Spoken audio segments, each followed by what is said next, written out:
আগত পঞ্চায়ত নিৰ্বাচন আৰু এই পঞ্চায়ত নিৰ্বাচনৰ প্ৰাক মুহূৰ্তত কংগ্ৰেছী বিধায়িকা নন্দিতা দাসৰ সমষ্টিত বিধ্বস্ত ৰাজপথ লৈ এক অভিনৱ প্ৰতিবাদৰ প্ৰত্যক্ষ কৰিছোঁ আমি আৰু ডিবি নিউজৰ পৰা বৰ্তমান উপস্থিত হৈছোঁ নগৰবেৰাৰ ৰংগেশ্বৰী আৰু গাঁও পঞ্চায়তৰ এখন বিধ্বস্ত ৰাজপথ আৰু এই বিধ্বস্ত ৰাজপথত এই গাঁওখনৰ ৰাইজে এক অভিনৱ প্ৰতিবাদ সাব্যস্ত কৰিছে মোৰ সহযোগ প্ৰথমে মই দৃশ্য দেখাবলৈ অনুৰোধ জনাইছোঁ এয়া আপোনালোকে চাইছে এখন ৰাস্তা আপোনালোকে হয়তো নদী বুলি নাভাবিব বা পুখুৰী বুলিও নাভাবিব আৰু বিশেষকৈ এটা কথা উল্লেখ কৰিব লাগিব আপোনালোকে প্ৰথমে এখন আপোনালোকে পোষ্টাৰ চাইছে যে ইয়াত লিখা আছে 1 নং ভোখৰাদিয়া ৰংগেশ্বৰী গাঁও পঞ্চায়তৰ ৰংগেশ্বৰী পাম গাঁৱৰ ৰাস্তা মেৰামতি নোহোৱালৈকে ভোটাৰ ৰাইজৰ ভোট বৰ্জন কৰাৰ সিদ্ধান্ত লগতে জনপ্ৰতিনিধিসকলক প্ৰৱেশ নিষিদ্ধ কৰিছে যাতে ইয়াত স্থানীয় একাংশ আছে তেওঁলোকৰ পৰা কিছু কথা জানিবলৈ মই যত্ন কৰিম যিসকলে ভোট বৰ্জনৰ কথা উল্লেখ কৰিছে বা পোষ্টাৰ লগাই এনেকুৱা অভিনৱ প্ৰতিবাদ সাব্যস্ত কৰিছে তেওঁলোকৰ মুখৰ পৰা কিছু কথা জানিবলৈ মই যত্ন কৰিম তো কি ক'ব ইয়াত আপোনালোকে প্ৰতিনিধি সোমোৱাত নিষিদ্ধ ঘোষণা কৰিছে কি ক'ব ৰাজনৈতিক প্ৰতিনিধি ইয়াত সোমাব আজি চাওক আপোনালোকৰ ডিপি নিউজত জনাবলৈ পাই আমি সুখী হৈছোঁ এই যে আজি চাওক আমি ৰাইজে অতকালি সিদ্ধান্ত এটা এই কাৰণে ল'ব লগা হৈছে যে আমি বিগত 10 বছৰ পূৰ্বৰ বক সমষ্টি আৰু এতিয়া নৱগঠিত চমিৰা সমষ্টিত আপোনালোকে নদীৰ সিফালে আৰু ভোটাৰ আছে সেইফালে আপোনালোকে চাব সেইফালে আপোনালোকে 20% ভোট পায় আৰু আমাৰ বেছিভাগ আমাৰ নদীৰ এইটো পাৰত মুছলিম এলেকা এইটো এলেকাত আপোনালোকৰ মেক্সিমাম আপনাৰ 80% ভোট পায় ভোট পাওয়া সত্ত্বেও আপনালোকে চাব ৰাস্তা ঘাটৰ কি দুৰৱস্থা আমাৰ এই মাইনৰিটি এলেকা যাৰ কাৰণে আমি ৰাইজে বহি এটা তৎকালীন এটা সিদ্ধান্ত লৈছোঁ যে আমি যেতিয়ালৈকে আমাৰ ৰাস্তা পকীকৰণ নহ'ব ৰাস্তাৰ কাম ভালদৰে নহ'ব তেতিয়ালৈকে আমি ৰাইজে ভোট বৰ্জন কৰিম আৰু আমি আৰু ভোট নিদিওঁ খুব অসুবিধা হৈছে কেনেকুৱা ব্যৱস্থা ল'লে আপোনালোকৰ এই সমস্যাখিনি সমাধান হ'ব এইটো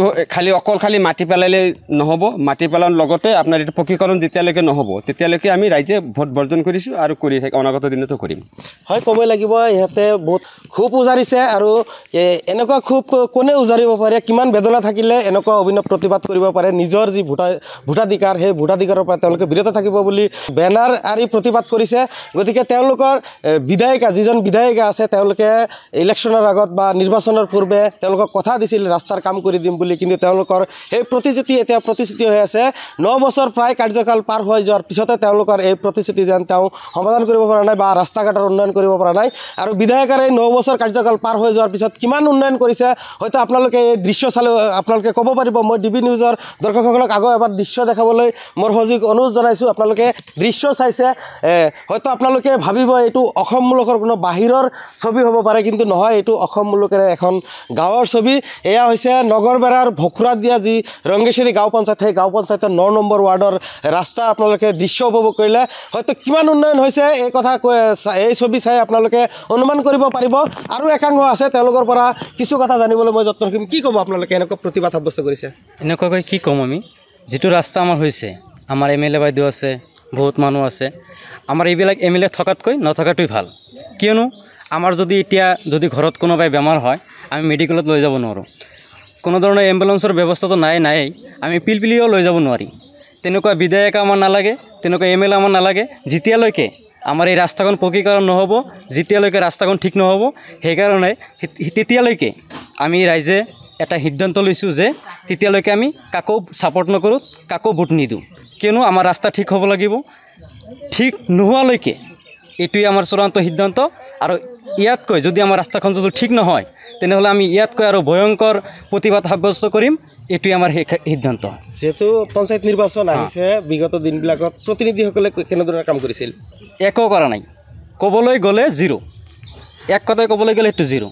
যিসকল প্ৰতিনিধি এতিয়া আহি আছে বা প্ৰাৰ্থী হৈছে তেওঁলোকক কি ক'ব আপোনালোকে যিসকল প্ৰাৰ্থী আমাৰ ইয়াতে আছে আমি যেতিয়া ইলেকশ্যন আহে তেতিয়া সকলোৱে আহি ক'ব যে আমাৰ ৰাস্তা ঘাট ঠিক কৰি দিম সমস্যা সমাধান কৰি দিম তেওঁলোকে ইলেকশ্যনৰ আগতে সেই ক'ব পিছত আমি তাকো ধৰিব নোৱাৰি সেইকাৰণে আমি ইলেকশ্যনৰ আগতেই এইটো সিদ্ধান্ত আমি লৈছোঁ আমাৰ ৰাস্তা ঘাট ঠিক কৰি দিব লাগিব তাৰ পিছতেহে আমি ইলেকশ্যনত ভোট দি তাক জয়যুক্ত কৰিম তাৰ আগতে আমি কোনো ধৰণৰ ডিচিশ্যন লোৱা নাই হয় ক'ব লাগিব যিসকল প্ৰতিনিধিয়ে প্ৰাৰ্থী আহিছে তেওঁলোকে হয়তো প্ৰথম এইবাৰেই নহয় যিমানবোৰ নিৰ্বাচন হৈছে তেওঁলোকে কোৱা অভিযোগ কৰা মতে যে যিমানবাৰ নিৰ্বাচন হৈছে প্ৰতিনিধিসকলে ভোটাৰ ৰাইজৰ আগত আহিছে আৰু তেওঁলোকে কথা দিছে বা তেওঁলোকে ৰাস্তাৰ কাম কৰিম বুলি যি প্ৰতিশ্ৰুতি দিছিল তেওঁলোকে ভোট যোৱাৰ পিছত যে পাহৰি যায় সেই কথাটো গুৰুতৰ অভিযোগ উত্থাপন কৰিছে যে ইলেকশ্যনৰ পিছত তেওঁলোকে আৰু তেওঁলোকৰ মুখ নেদেখা হয় গতিকে আমাৰ এই প্ৰতিবেদন প্ৰকাশ পোৱাৰ পিছত বিভাগীয় কৰ্তৃপক্ষ বা জনপ্ৰতিনিধিসকলে কেনেকুৱা ব্যৱস্থা গ্ৰহণ কৰিব সেয়া হ'ব লক্ষণীয়।